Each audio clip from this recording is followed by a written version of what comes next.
Welcome back! I'm your Kuya Mark and welcome to Marvelous Life, and this is your Kuya Mark. At ngayong araw na to, ang topic natin is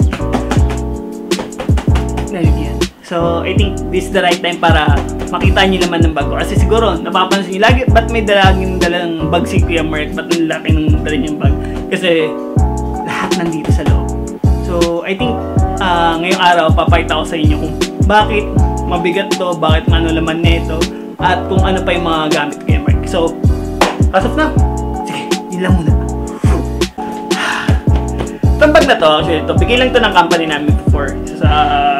Nung nagna-network engineer pa ako, bigay siya pa. Pero nakita ko siya parang napakatibay niya kasi, ewan ko, parang ang angas nung dating, kaya hindi ko na siya pinalitan. Parang, square kasi, gusto ko yung mga bag na parang pa-square, parang, ang sarap pa, ang balance yung bigat yung sa left and right compared dun sa pag ano, yung mga JanSport. Hindi ko trip yung mga JanSport. Siguro nung high school trip ko yan kasi alas lahat naman na nagbabag ng JanSport is high school and college before.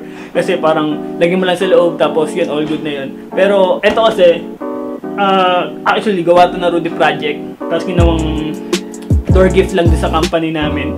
So ito, nakita ko siya parang napaka-sporty niya, basta ang sarap bitbitin. So, yun. Ito yung laman ng bag ko. So, check natin kung ano yung laman ng loob. Una, sa side muna. Ito. Sa pinaka-side, ito yung gorilla pad ko. So, okay. Sa gorilla pad, itong gorilla pad na kasi ito, ang maganda kasi sa kanya, hindi ko alam kung, I'm not sure kung, ito, imitation lang to or peke, pero, mas na-enjoy ko kasi siya. Hindi pa naman nakakawak ng original na Jabi. Jabi ba tawag doon? Basta yung Jabi. Hindi pa nakakawak ng original. Pero ito, para sa akin, enough na to. Kasi ang nilalagay ko lang naman dito is yung SLR ko, to, yung 700D ko, tsaka yung cellphone ko, if ever. Ang maganda sa kanya, pag ginagamit ko, mas malaki to. Mas malaki yan kaysa dun sa ordinary na mas mataba siya. Kasi yung ginamit ko before, medyo maliit lang siya. Siguro half lang ng size na to. Pero, every time na ginagamit ko siya sa DSLR, mabigat yung DSLR kasi, nagbe-bend siya. Tapos, mabilis mabasag yung matag dito, yung mga ginto niya. Mabilis mabasag. Pero, eto, siguro mga 3 months na sa akin. Wala pang signs ng mga parang brakes. Kaya, I think, 600 ang bili ko dito eh. Good quality na rin. Maganda rin may ginto kasi para at least anytime. Lagyan mo lang ng ganyan, then video mo yung sarili mo, tayo ka lang, tapos ganyan. Magandang tulong to, sobra. Pangalawa is na ilalagay mo pa rin sa mga poste-poste na bibend mo ng ganyan. So, ikapit mo ng ganyan, hiyok mo lang. Tapos yun na, all good ka na. Tapos nagagamit ko rin siya sa SLR ng ganitong way. Gosh, ganyan. Hindi ko alam kung tawag dito, pero ganito yung minsan gamit ko sa inyo para may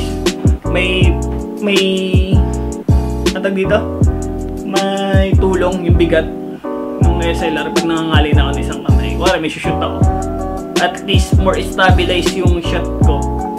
Tapos namumove ko ng ganun, more stabilize yung shot ko dun sa DSLR.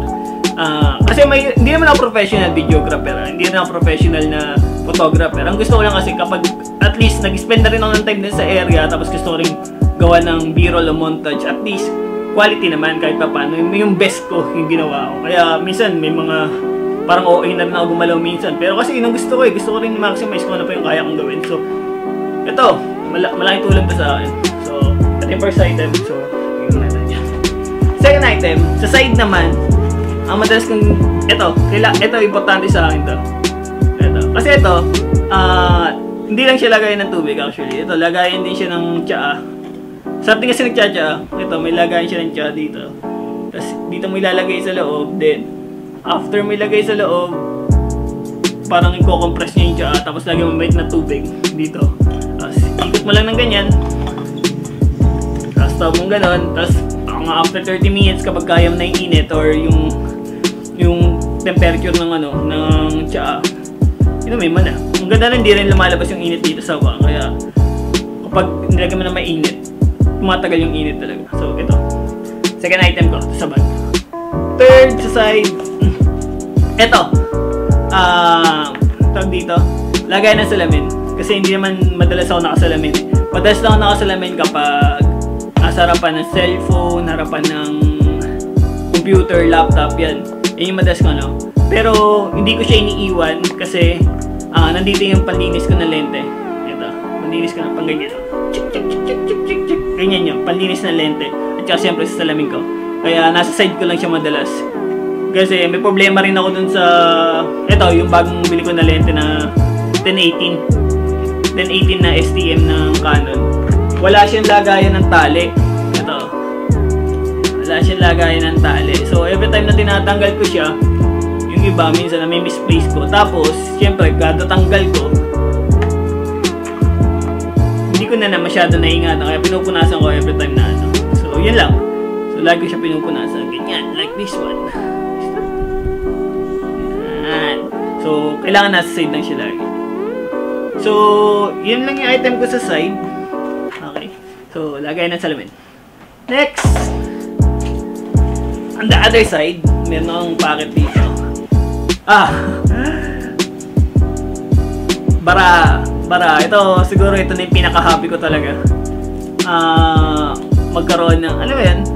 Pag nabuburya talaga ako, ito yung, ewan ko, may attitude kasi talaga ako na pag napupunta ako sa 7-Eleven, kahit ang daming item, pwedeng bilhin tubig, yung saging, yung mga ibang bagay, laging hinahanap ko yung ano, yung bara. Hindi ko alam kung bakit. Parang, sabi nga rin ng asawa ko bakit. Ba't bili ako ng bara, pero hindi ko masyado ginagamit. Ewan ko, parang attach ako sa bara. Tapos, yun. Maganda kasi dito, nagamit ko to sa ministry. Pag, kuwari, gusto kong i-share si Jesus Christ, ginagamit ko siya sa ministry. Kaya, parang feeling ko, pag wala akong bara sa bag, parang kulang na kulang yung ano ko. Kulang na kulang yung lamang ng bag ko. Kahit maliit na pouch lang eh. Lagi akong may dalang bara talaga, hindi ko alam kung bakit. Nakakatawa kasi may bara talaga. Siguro ito rin yung ano, ito rin yung isang hobby ko sa, aside from videography at sa paggagawa ng mga content. Siguro, bara yung isang bagay na magpapasaya sa akin talaga. Laking tulong kasi na ito, sobra. Mahal nga lang kasi 110, 120 na yata ito ngayon. Ayun. So, nakakamiss din. Nakakamiss. Imagine mo, hindi ko pala alam na may nasa bag ko pala to. So, hindi naman ako susugal. Hindi ko naman ginagamit yung bara para sa pasugal. Pero ito yung meron tayo. Bara. Then, aside from that, facial wash. Okay. Facial wash. Siyempre, yung cellphone natin. Ayan. P20 Pro. Wallet. Okay. Yung wallet natin. Tapos, toothbrush. Tapos, eto. Tawag dito? Inhaler ba tawag dito? Basta, adik ako sa amoy na ito. Hindi ko alam kung ano. Bakit? Parang pakiramdam ko. Every time na naaamoy ko dyan, parang ang sarap sa pakiramdam. Hindi ko alam kung parehas siya ng amoy naman yung tawag doon. Yung malaki na sinasaksak tapos parang nag-iiba yung ano ng atmosphere. Yun. Hindi ko alam kung ang tawag. Pero ito lang ito sa akin. So, okay. Points. Hindi ko lang nalagay sa bag ko. Kasi ito, paano ba sasabihin? Ang tawag dito is, ang tingin ko sa kanya parang pearl o crystal ball. Hindi ko lang kung tawag dito. Pero, nakita ko lang to sa bahay kasi parang na-amaze ako doon sa sa effects niya. Kasi every time na pinaano mo siya, nilalagay mo ng ganyan, baliktad yung nakita niyo, baliktad yung reflect dun sa crystal. Kaya masarap siya yung gawin sa photography. Kaya yun. Ito, siguro, bibigyan ka ng mga sample shot mamaya kung ano yung kayang gawin nito. Sobrang ganda, sobra. Especially kapag yung naka-blur yung gilid. Tapos, ito lang yung nakikita. Lalo na sa mga landscape. Ang ganda niya, sobra. Ayun, nakita niyo yung reflection ng pagkatao ko dito. Baliktad. So, ang ganda. Ang ganda. Para siyang, siguro sa next content ko, kung paano kayo ma-maximize to. Bigyan ko ng mga sample ng shots nito. So, hindi ko lang matawag dito parang crystal ball yata. Hindi ko alam. Pero, nakita ko lang siya sa bahay. Yan ka lang muna. So, sa side, wala na akong laman sa side. So, dito naman tayo sa loob. Okay. So, itong sa loob naman, kasi nga bumili ako ng bagong lente. Ito, 15 tuloy. Ito, 10-18mm. 10-18mm siya. Tapos yung kit lens ko ito. Yan. Ang maganda dito sa kit lens na to, 3.5. F3.5 siya. Yung dito sa ko kasi is 4 lang 4.0 eh. Kaya mahirap taga sa low light. Kaya every time na low light, kahit pa paano, ginagamit ko to para at least makakuha pa ng mas maliwanag. Kahit madagdag man lang. Pero kapag hindi na talaga kaya ng low light, ay hindi na kaya low light, cellphone na talaga ginagamit ko. Iba na kasi mga cellphone ngayon. Dahil na yung labas ng mga cellphone ngayon, 40 megapixel na kagad, tapos grabe sa low light, tapos may, alam mo yun, sobrang bigat na ng mga specs ng mga cellphone ngayon, kaya malaking tulong din. Kaya kapag siguro mag-next na purchase ko, baka it's either na Huawei, kasi may P30 Pro na eh. So, baka next purchase ko, baka it's either Mate na. Kasi syempre, parang testing ground nila yung P20, yung P-series eh. Tapos, parang biglang lalabas si Mate na mas kaboom dun sa kaboom dun sa P20 o sa P-series eh. Kaya, siguro antayin ko muna yung Mate version. Patulad nung ginawa nila last year, naglabas sila ng P20 Pro na 40 megapixel. Tapos, parang ilang months lang naglabas sila ng Mate. Tapos, ang yung super wide nila. So, parang nakaka-depress. Pag nasa bumili ng P20 Pro, magkakaroon na ng ganun kagad na iba yung features na super wide. Eh, laki tulong na super wide lalo na kapag sa mga landscape para sa akin na hindi naman ako magaling videographer siya, photographer. Pero yun yung mga bagay na hinahanap ko, yung wide, kaya bumili ng mga ganitong lente. Okay. So, 1855mm. 1855mm. So, yan. Yun yung gamit ko. Pang backup ko dun sa dati kong gamit. Pang backup ko kapag nag-shoot ako. So, next! Ito. Notebook to. Tawag ko dito black book. So, lahat ng idea ko kasi dito ko nilalagay. Sa black book na to. Ito. Kung wari, katulad last night, may meeting kami with States and Mind. Dito ko sinusulat yung idea ko kung paano ko i-execute yung video ko. Tapos, ayan. So, ito yung features sa amin ng baby ko. Kailangan ko nandito yan para at least nire-remind ko yung sarili ko. Ayan, close up. So, kailangan ko na yan. Kasi sa ako, may mindset ako na may mindset ako na kailangan sasakyan, may picture ako ng asawa ko at anak ko para at least may nagre-remind sa akin kung alam mo may mga tao nagmamahal pa sa'yo at saka hindi ko naman sabi yung papakamatay ko pero at least ikaw sa sarili mo parang binabalik mo yung sarili mo dun sa moment na ma-realize mo na hindi pwede makasarili ka lang, may mga tao pa rin nag-aansa. So ito, lagi may sasakyan ko, may picture sila. Tapos ito sa notebook ko kapag gumagawa ako ng content. So, tapos notebook, doon kong lalagay content ko. Tsaka ibang ibang nararamdaman mo. Ayan, katulad yan. Storyline. Hindi ko lang nakikita niya. Ayan, drawing. Storyline yan. Drawing, kung ano yung magiging itsura nung topic. Tapos, basta, kung ano yung mga naisip ko, nilalagay ko lahat sa notebook na to. So, maganda kasi may ganito talaga tol, dahil na kapag content creator ka o gusto mo rin talaga na at least yung pumapasok sa idea mo hindi nawawala. So maganda yung meron kang sarili notebook. Next, we have, of course, ito Bible. Hindi ko talaga tinatanggal sa bag ko to. Bible. Hindi ko tinatanggal to kasi, yun nga, even though na may Bible doon sa cellphone ko, masarap pa rin yung may binabasa talaga, literal na hawak na. At yung talagang ginaganong-ganon mo. Masarap kasi yung pakiramdam na ganon. Yung correct, yan. Yung ganun. Kaya nakakatawa pag nabuburyo ako tapos parang may naiisip ako. Feeling ko na kailangan ko taga magbasa at alam ko taga wisdom yun. Binabasa ko taga agad dito. Ayun. Tapos dami naman ng bag ko eh. Kaya siguro may isip nyo rin na talaga. Malaki talaga yung bag ko. So, eto. Meron ako dito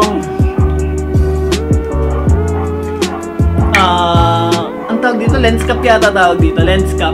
Yung para dun sa body at saka dun sa lente. So, ginawa ko siya, pinag-combine ko siya, yung back niya at saka yung harapan. Pinag-combine ko siya, ganito kinalabas. Ang cute nga kasi nag-fit. Nakita ko lang to sa Google. So, sa loob niya, mayroong mga memory card. Dito ko nilalagay yung memory card ko for GoPro, sa lente ito, sa camera. Dito ko lahat siya nilalagay. Kasi hindi siya laking tulong sobra. Tapos, aside from that, yung laman ng box na to, yung lagayan ng memory card. Ito yung 3.5 ba tawag yun? 3.5 na para sa audio. Pag masyadong malayo yung kausap ko, or masyadong malayo, at least may extend ko from camera at saka sarili ko, may extend ko. So, kailangan ko na ito, 3.5. Yun nga lang, ang mahirap lang, kapag cellphone ang gamit nyo guys, hindi lahat ng 3.5 is fit dun sa cellphone nyo. Kaya kailangan mo rin ng kailangan mo rin i-consider yung ganito nyo. Kasi sa dulo niya yata, yan, hindi ko alam ito sa dulo niya, yung different, yan, hindi ko alam.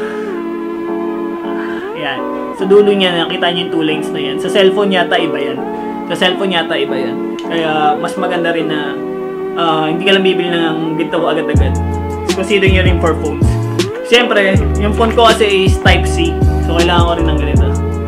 Kailangan ko rin ng adapter. Kasi, hindi siya mag-fit sa phone ko, sa cellphone. So, kailangan ko ng adapter. Yan. Tapos, ang combo ko kasi sa cellphone is si tripod. Yan. Si tripod, tapos, itong tawag dito, cellphone holder. Na undoer kasi ito cellphone holder. Tapos, meron siyang hot shoe sa ibabaw, lagayan ng mic, tapos lagayan ng cellphone. Ang ganda kasi na-stretch niya. Sobrang fit na fit siya. Tapos, nakita nyo, angle, ang tawag dito, curve yung ng undoer. Undoer ba tawag dyan? Basta itong item na to, na cellphone holder. Curve siya, as in talagang fit na fit yung cellphone mo dun sa loob. Tapos meron siyang rubber para at least may friction between your phone at saka yung may friction yung phone at saka yung holder. Hindi masyadong magagasgas yung cellphone. Tapos, yun. Lalagyan ko siya ng 3.0 sa cellphone. Tapos, wait. Pakita ko na sa inyo ng buo. So, ito yung cellphone ko, no? Ayan. Lalagay ko siya ng ganito. Woo! Nahulog. So, ayan, ganyan siya. Tapos, nilalagay ko ito dito. Ayan. Pagkalagay ko ng ganyan dyan, itong kabilang side sa dito naman siya sa taas. Para naman sa mic. So, ganun yung setup ko siya para sa cellphone. Kapag biglaan vlog or biglaan na may gustong video, yung ganun ginagawa ko. So, ito yung laman dun. Tapos, charger siyempre. Ito, fast charger to. Kaya sobrang tuba ako dito lalo pag doon sa gimbal ko. Ang bilis siya taga mag-charge. Yan. So, yun yung mga laman ng bag ko. Ito, ang tawag ko dito, counterweight. Malalaman nyo to. Siguro lalabas ko. Malalaman nyo kung saan gamit to. So, lalabas ko na siya. Tapos, lagi akong may dalang tali. Rubber band. Yan. Kasi sobrang laking tulong sa akin ito. Lalo sa mga kable. Sa mga wires. Ito, nilalagay ko siya. Lalo sa GoPro. Nilalagay ko lang siya dito. Maglalagay lang siguro ako ng 2 o 3. Tapos lalagay ko dito yung GoPro. Kasi kakabit ko na sa kakabit ko na sa mga pader-pader o kaya sa mga poste-poste. Tapos yung katulad nung Gorilla Pad. Yan, Gorilla Pad. Lalagay ko siya ng ganun. Tapos tatali ko na ng kagad ng ganun. At least fix yung Gorilla Pad. Di delikado. So, yan yung mga extra items ko sa bag. Tapos, ano pa ba naman ito? Wala na, hard drive na lang. Plus yung hard drive. Ayan. Lagayan ng files. Tapos, eto. Meron ako dito. Itong box na to. Ito yung pinaka iniingatan ko. So, lahat naman yan iniingatan ko. Pero, nandito kasi yung pinaka-gadget na talaga. Nasaan ba yung pinaka-gadget na talaga? Hard case ang tawag dito eh. So, nandito lahat yung gadget ko. Yan. Yan yung laman yan. So, yung laman niya is Ito, extra battery ko for SLR. Itong SLR ko ngayon, naka siya. Tawag dito, naka-plug yung yung charge. Parang naka-charge siya direkta dun sa kuryente. So, yan. Meron lang siyang adapter. Tapos, ito. Meron ako ditong battery. Para at least kapag wireless, meron akong battery. Ito. Tatlo yan. Para, kasi, yung Boya MM1 ko, ang kinukuha niyang battery, wala siya sariling battery, so ang kinukuha niyang battery doon sa SLR ko, kaya mabilis siya malobat, kaya bumili ako ng extra battery na 1, 2, 3. Ito yung main, tapos dalawang extra. Tapos sa likod nun is merong power bank. Yung power bank naman na to, ginagamit ko talaga sa pag yung cellphone ko palobat na, lalo na sa mga long ride. Yun, power bank. Tapos ito, lens. Tapos ito, filter lens. Ayan, filter lens. Para naman dun sa 1855 ko na tawag dito na lente. Tapos, meron ako dito wide na para naman sa case lens, para naman sa cellphone. So, paano ba? Yung cellphone, ay, wala pala dun yan.